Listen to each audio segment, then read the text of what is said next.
एक बार स्वामी विवेकानंद जी अपने आश्रम में विश्राम कर रहे थे कि एक व्यक्ति उनके पास आया जो कि बहुत दुखी लग रहा था और आते ही स्वामी विवेकानंद जी के चरणों में गिर पड़ा और बोला, महाराज, मैं अपने जीवन में खूब मेहनत करता हूं, हर काम खूब मन लगाकर भी करता हूं, फिर भी आज तक मैं कभी सफल व्यक्ति नहीं बन पाया।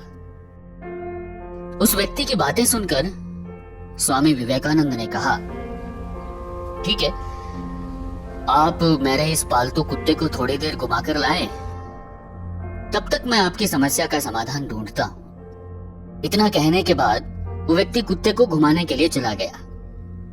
फिर कुछ समय बीतने के बाद वो व्यक्ति स्वामी विवेकानंद के पास लौट आया।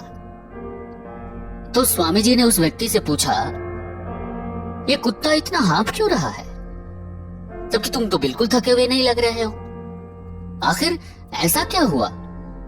इस पर उस व्यक्ति ने कहा कि मैं तो सीधा अपने रास्ते पर चल रहा था, जबकि ये कुत्ता इधर उधर रास्ते पर भटकता रहा और कुछ भी देखता तो इधर उधर दौड़ने लग जाता था, जिसके कारण ये इतना थक गया है। इस पर स्वामी जी बड़े मुस्कुराते हुए बोले, बस यही तुम्हारे प्रश्नों का जवाब है।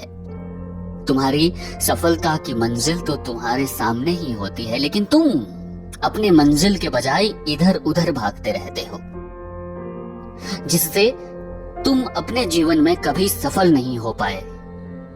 ये बात सुनकर उस व्यक्ति को समझ में आ गया कि यदि सफल होना है तो हमें अपने मंजिल पर ध्यान केंद्रित करना होगा।